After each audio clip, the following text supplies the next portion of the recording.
마태복음 24장 15절부터 28절까지 제가 읽습니다. 그러므로 너희가 선지자 다니엘의 말한 바 멸망에 가증한 것이 거룩한 곳에 선 것을 보거든 읽는 자는 깨달을진저 그때 유대에 있는 자들은 산으로 도망할지어다. 지붕 위에 있는 자는 집 안에 있는 물건을 가질러 내려가지 말며 밭에 있는 자는 겉옷을 가질러 뒤로 돌이키지 말지어다. 그날에는 아이벤 자들과 젖먹이는 자들에게 화가 있으리로다. 너희의 도망하는 일이 겨울에나 안식일에 되지 않도록 기도하라. 이는 그때에 큰 환란이 있겠습니다. 창세로부터 지금까지 이런 환란이 없었고 후에도 없으리라. 그 날들을 감하지 아니할 것이면 모든 육체가 구원을 얻지 못할 것이나 그러나 택하신 자들을 위하여 그 날들을 감하시리라. 그때에 사람이 너희에게 말하되 보라 그리스도가 여기 있다 혹 저기 있다 하여도 믿지 말라. 거짓 그리스도들과 거짓 선지자들이 일어나 큰 표적과 기사를 보이어 할 수만 있으면 택하신 자들도 미혹하게 하리라. 보라 내가 너희에게 미리 말하였노라.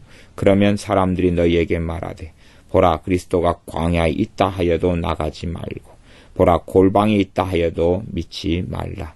번개가 동편에서 나서 서편까지 번쩍임같이 인자의 임함도 그러하리라. 죽음이 있는 곳에는 독수리가 모일지니라. 아멘. 요 마태복음 24장, 25장은 마지막 말세에 대한 것이 나와 있고 방금 읽었던 15절부터 마지막 28절의 중심과 핵심은 대환란이라는 것을 알 수가 있습니다.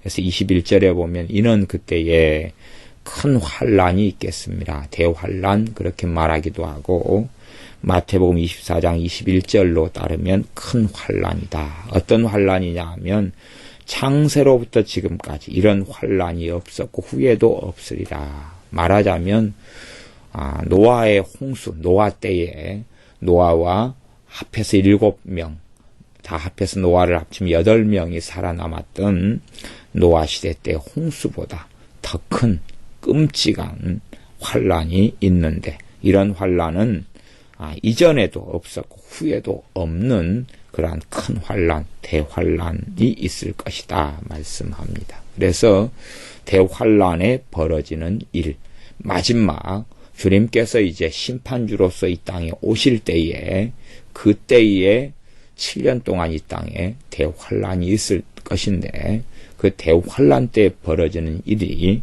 방금 읽었던 본문의 중심이 된다는 것. 또한 물론 앞에 마태복음 24장에 나와 있는 말씀들, 특별히 4절부터 14절까지에서도 이러한 앞과 전후에 일어난 일에 대하여 말씀을 전하고 나누었습니다. 15절 보면 그러므로 너희가 선지자 다니엘의 말한 바 멸망에 가증한 것이 거룩한 곳에 선 것을 보거든. 멸망에 가증한 것이 무엇이냐? 멸망에 가증한 것. 멸망에 가증한 것이 거룩한 곳에 섰다. 기본적으로 멸망에 가증한 것을 적그리스도로 이야기하고 혹은 짐승으로 이야기합니다. 그렇게 해서 나중에 요 거룩한 곳이라고 말하면 거룩한 곳을 요즘에 이제 제3성전 이야기가 나오죠. 제3성전을 이야기하는 경우가 많이 있습니다. 첫 번째 성전은 솔로몬의 성전, 성막시대가 지나고 솔로몬이 성전을 지었고 나중에 포로기 이후에 스룹바벨 때에 제2성전을 짓게 됩니다. 학개서나 대제사장 여호수아 스룹바벨 때에 제2성전을 짓고 헤롯 임금이 40년에 걸쳐서 제2성전을 증축하고 그렇게 합니다. 그리고 이제 다시 AD 70년에 다 멸망돼 버리고 이제 아직은 제3성전이 지어지진 않았습니다. 아마도 대부분의 학자들이 제3성전이 지어진 다음에 그 성전에 멸망에 가증한 것이 서게 되는 것을 말한다. 이렇게 많이 해석을 합니다. 말하자면 이 제3성전이 세워질 준비가 진행되고 숨은 단체나 드러난 단체나 이 삼성전이 세워질 때에 여기에 다시금 제사 제도를 회복하려고 준비하고 있습니다. 그러나 지금 현재 제3성전이 세워질 그 자리, 하나님이 정한 그 자리에는 이슬람 사원이 있고 그들의 성지로 있기 때문에 그 이슬람 사원이 무너지고 없어져야지만이 그 위에 성전을 지을 수 있는데 지금 유대인들 같은 경우는 진퇴양난에 빠져 있는 것이죠. 제사 제도를 회복하고 제사를 지내야 될 성전이 있어야 될 터인데 성전이 없는 상황. 그 자리가 아니면 성전을 지을 수가 없는데 이슬람 사원을 무너뜨려 버리면 이제는 세계 3차 대전이 일어날 수 있는 그러한 심각한 상황이 되기 때문에 둘 다 이슬람 입장에서도 예루살렘 그곳이 성지가 되고 유대인 입장에서도 성지가 되기 때문에 그 부분을 가지고 이제 강경파와 온건파가 나뉘어서 이스라엘 안에서 유대 안에서도 그러한 다툼이 있고 그러한 분열이 있습니다. 어찌됐든 제사가 회복될 때에 제사장들을 확보하고 레위인들을 확보해야 되는데 그것은 거의 다 끝난 내용인 것 같습니다. 거의 준비가 되었다 그런 말이죠. 예복을 준비하고 제사에 쓰여질 여러 가지 성물들도 만들어지고 그런 부분이 이제 결국은 거의 남은 것은 제3성전을 짓는 것만 남았죠. 그러면 그래서 3성전이 지어지고 이런 준비들이 되어지고 있는 유대의 상황들, 그런 상황들에 대하여 최근에 영화 하나가 그 제3성전이라는 영화가 만들어져서 몇 군데에서 이렇게 방영한 것을 우리가 듣고 있습니다. 그렇다는 이야기는 지금 요 성전, 거룩한 곳이 성전을 의미한다면 제3성전이 세워지는 준비나 또 세워져 가는 것이나 이것은 주님께서 이 땅에 오실 때가 다 된 직전에 벌어지는 일이기 때문에 우리가 아주 주님께서 오실 날이 가까운 지점에 살고 있다 하는 것을 알 수 있는 그러한 일 중에 하나가 되어집니다. 유대인들은 멸망에 가증한 것이 이 성전 안에 선다 하는 것은 어떤 해석을 일반적으로 많은 이들이 수용하냐 그러면 이 적그리스도, 말하자면 이 적그리스도를 유대인들은 오실 메시아로 알게 된다 하는 것이죠. 그리고 그 메시아가 자기를 보여, 이 적그리스도가 자기를 보여 내가 하나님이다 하게 되고 어느 때에 대해서 유대인들이 우리가 잘못했구나 하는 것을 알게 되고 우리 주 예수님께로 돌아오게 되는 일들이 벌어지는 그 앞의 상황이 되어지게 됩니다. 그래서 멸망에 가증한 것이 거룩한 곳에 선 것을 보거든 읽는 자는 깨달아라. 그런 상황이 되면 그때 유대에 있는 자들은 산으로 도망할지어다. 이 유대 팔레스틴 안에 심각한 상황이 그때 벌어진다 하는 것입니다. 왜 산으로 도망하라 그러느냐 그러면 큰 학대와 학살이 벌어지기 때문에 그러한 것 같습니다. 산으로 도망할 수밖에 없는, 도망하지 않으면 그 안에 유대의 안에 있는 사람들이 큰 고통과 어려움을 겪는다 하는 것입니다. 지붕 위에 있는 자는 집 안에 있는 물건을 가지러 내려가지 말라. 밭에 있는 자는 겉옷을 가지러 뒤로 돌이키지 말라. 준비하지 말고 얼른 도망하라 하는 것이죠. 얼른 도망하라 하는 것입니다. 얼른 산으로 도망하라 하는 것입니다. 그날에 이 도망하는 날에 아이벤 자들과 젖먹이는 자들에게 화가 있으리로다. 어떤 이들은 아이벤 자와 젖먹이는 자를 영적으로 해석합니다마는 전반적인 문맥상에서는 도망해야 되는데 임신 중에 있는 사람은 도망하기가 어렵죠. 빨리 도망하기가 어렵고 그 다음에 젖먹이는 아이를 가진 사람도 젖먹이 아이를 가지고 빨리 도망가기가 어렵습니다. 그러므로 화가 있을 수밖에 없죠. 이 사람들은 다른 사람들보다 이 화가 어떤 화겠습니까? 이들이 잡혀 죽거나 고문을 당하거나 하는 이런 비참한 형극이 기다리고 있는 적그리스도를 통하여 짐승을 통하여서 당하는 이 대환란 중에 당하는 큰 고통과 고난 때문에 이들이 그것을 피할 만한 여력이 아이 뵌 자들이나 젖먹이는 자들은 되지 않기 때문에 이들에게는 화가 있다 하는 것입니다. 그래서 20절에 보면 너희의 도망하는 일이 겨울에나 안식일에 되지 않도록 기도하라. 겨울에나 안식일에 되지 않도록 기도하라. 도망하는 일이 겨울에나 안식일에 되지 않도록 기도하라 하는 것은 이 말씀을 통해서 하나님의 작정이나 예정의 한 부분을 들여다볼 수 있습니다. 말하자면 겨울에나 안식일에 되지 않도록 기도하라는 것은 이 일이 언제 벌어지게 될런지는 누구에 달려있다는 이야기냐 그러면 사람들에게 달려있다는 것을 알 수가 있습니다. 이러한 일이 겨울에 벌어질 수도 있고 여름에 벌어질 수도 있고 봄에 벌어질 수도 있고 가을에 벌어질 수도 있는데 정확하게 이런 일이 벌어질 것은 하나님의 예정인데 이 날이나 이 때는 정확히 정해진 것이 아니라는 이야기입니다. 이 사람들이 이런 일이 겨울에나 안식일에 일어나지 않도록 기도하고 그리고 이것이 응답받으면 겨울에나 안식일에는 이런 일이 안 벌어진다는 것을 알 수가 있죠. 겨울에 우리가 산으로 도망해 보십시오. 그러면 추위에 떨어야 되고 먹을 양식을 구하기가 어려울 것 아닙니까? 또 안식일 같은 경우는 안식일에 벌어진다 그래도 예를 들어 안식일이다 그럼 유대인의 입장에서는 안식일에 이런 멀리 이동하지 못하지요. 그런다는 이야기는 무슨 일이 벌어져도 이 사람 유대인의 입장에서는 망설일 수밖에 없다는 것을 알 수가 있어요.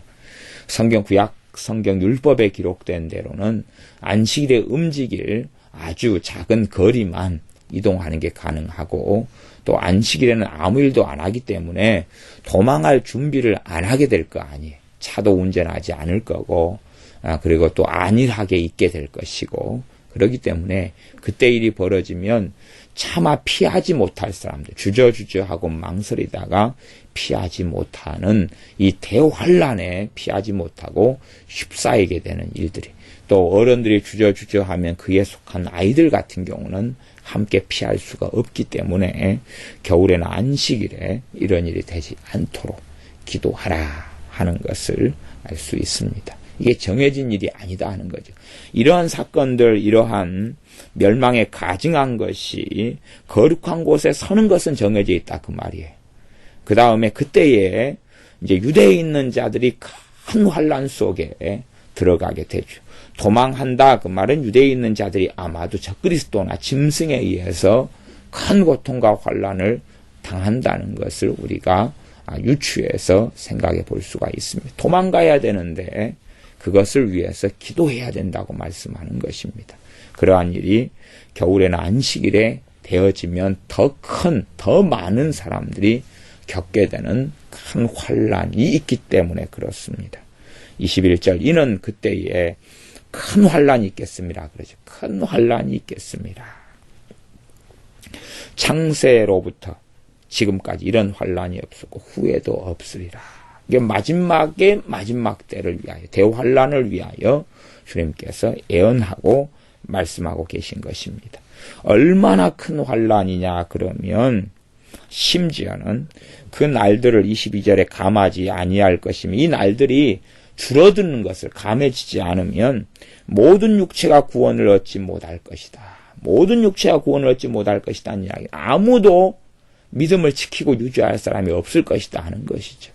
아무도 예수를 믿는 믿음을 지키지 못할 정도로 예수를 쉽게 부인해버리고 부정해버릴 정도로 심각한 환란이기 때문에 구원을 얻지 못한다 하는 것을 알 수 있습니다. 그래서 누구를 위하여 그 날들을 감하시냐 그러면 택하신 자들을 위하여. 택하신 자들이 누굽니까? 예수를 믿는 사람들, 그리스도인들을 위하여 그 날들을 감하신다 하는 것입니다. 이 큰 환란, 대환란의 날들을 믿는 사람들을 위하여 감하시는 하나님의 은혜와 사랑이 나와 있습니다. 23절부터는 여러 가지 미혹에 대한 이야기가 또다시 반복되어 나와 있습니다. 그때의 사람이 이러한 대환란의 때에 사람이 너희에게 말하되 보라 그리스도가 여기 있다 혹 저기 있다 해도 믿지 말라. 대환란 때의 거짓 선지자들은 하늘에서 불이 내리기도 하고 기적과 이적을 일으키면서 사람들 유혹하고 속인다 그랬습니다. 그러한 전 세계적인 대대적인 미혹과 속임이 횡행하게 되는데, 그렇기 때문에 단지 그냥 말만 그리스도가 여기 있다 저기 있다 그러는 게 아니라 큰 이적과 큰 능력을 동반하면서 여기 있다 저기 있다 라고 말하는 것이지, 단지 말만 그렇다면 누가 그것을 따르겠느냐 그런 것입니다. 저는 몇 년 전에 순천에서 어떤 사람이 내가 재림 예수다 그래가지고 막 활개를 쳤지만 몇 사람만 따랐던 것을 우리가 들었습니다. 그러지 그 사람이 뭐 대단한 이적과 기적을 행했다면 아마 더 많은 사람이 따랐겠죠. 그러나 그냥 뭐 그런 것이 없었기 때문에 양복을 입고 내가 재림 예수다 그러고 뭐 다녔어도 사람들이 별로 무반응했고 오히려 저 사람이 정신이 나갔다. 보통 사람들도 그렇게 생각했습니다. 그것처럼 그냥 단순히 여기 있다 저기 있다 하는 걸 넘어서서 큰 기적과 큰 이적을 동반하면서 여기 있다 저기 있다 하는 것을 우리가 생각해 보아야 됩니다. 24절 거짓 그리스도들과 많이 그러는 거죠. 여기저기서 나타난다 그 말입니다.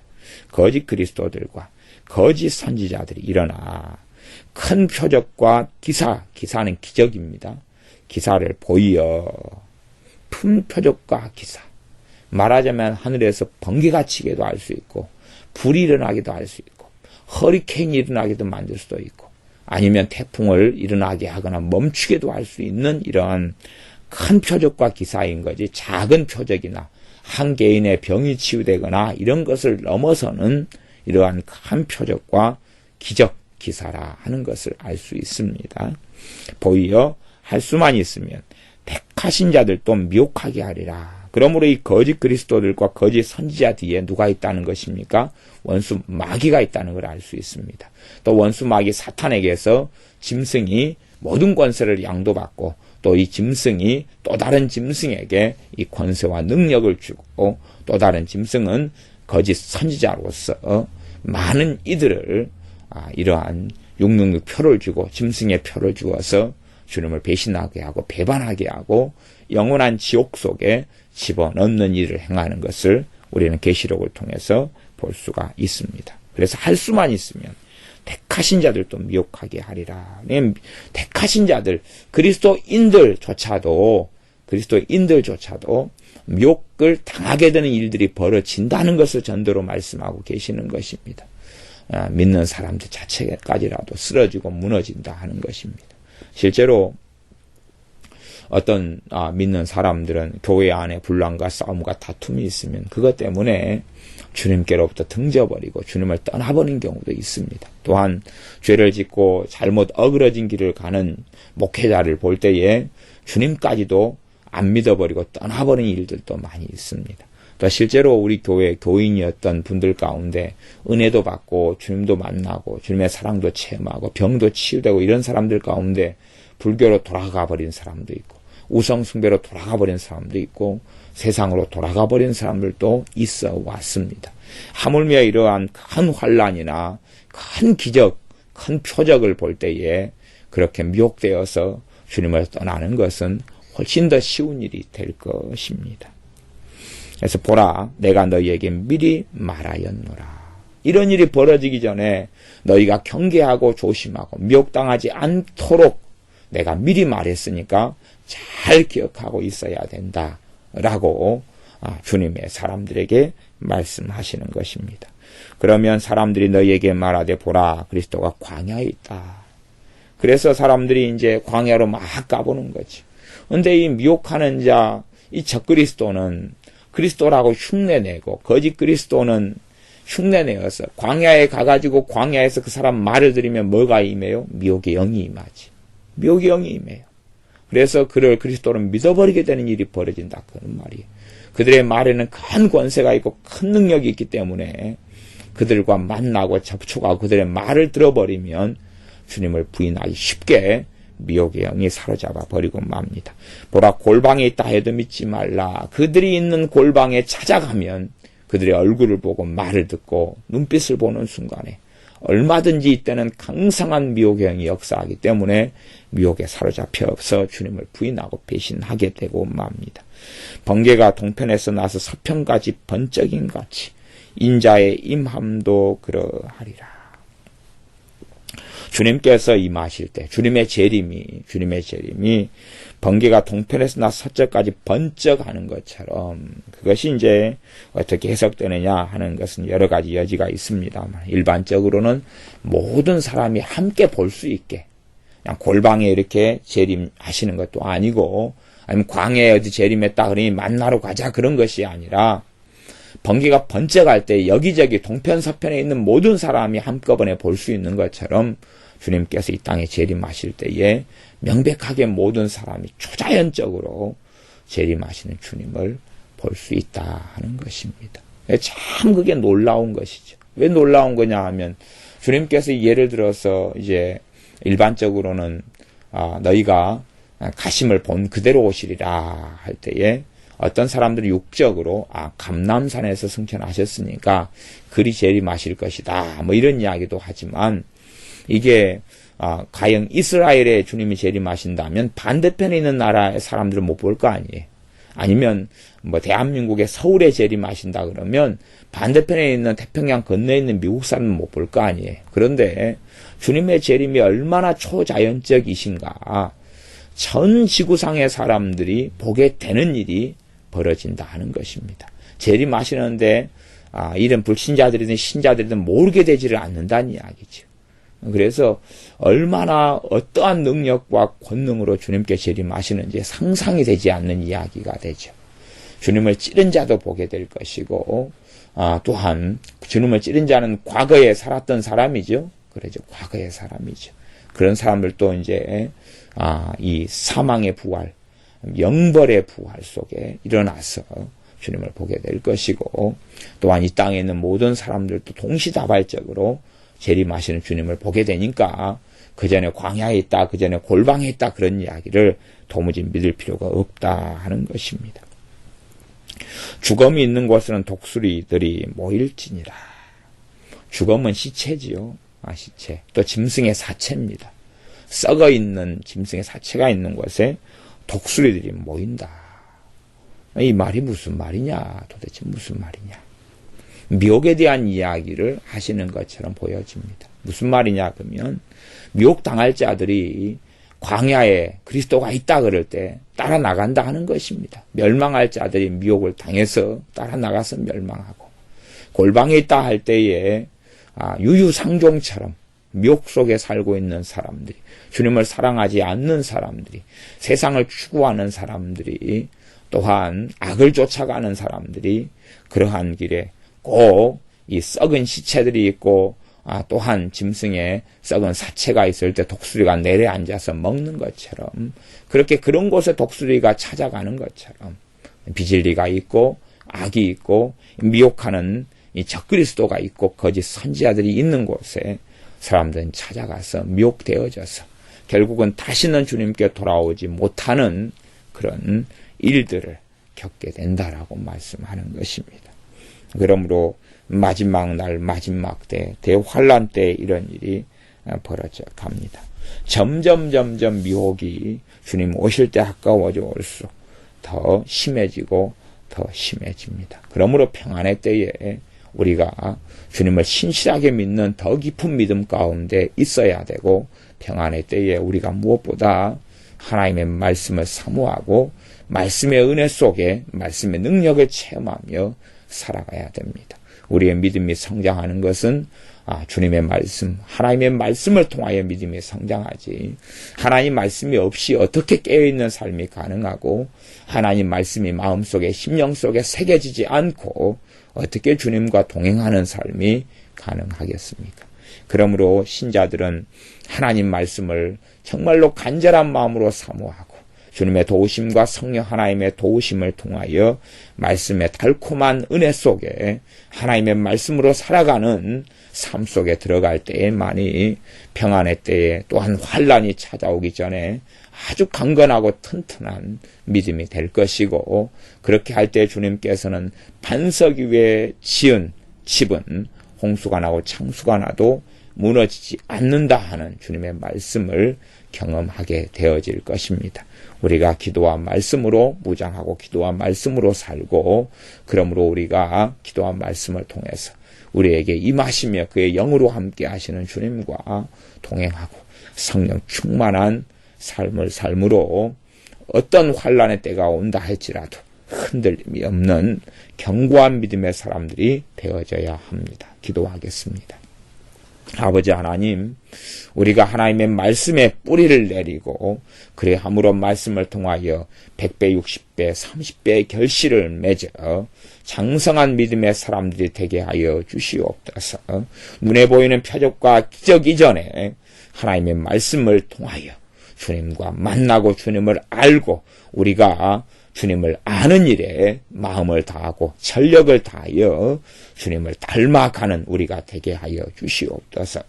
성령 하나님의 충만하심과 도우심이 아니면 우리가 깨있는 삶을 살 수 없사오매 주님, 우리가 성령 충만케 하시되 기도로 무장되어 근신하고 깨어서 기도함으로 기도를 통하여 주님의 능력을 덧입어 능력 있는 그리스도인의 삶을 살게 하여 주셔서 환난의 때, 대환난의 때에 우리가 주님을 부인하지 않고 주님을 경외하며 주님 오실 때에 찬양을 돌리며 경배함으로 주님을 배웁게 하여 주시옵소서.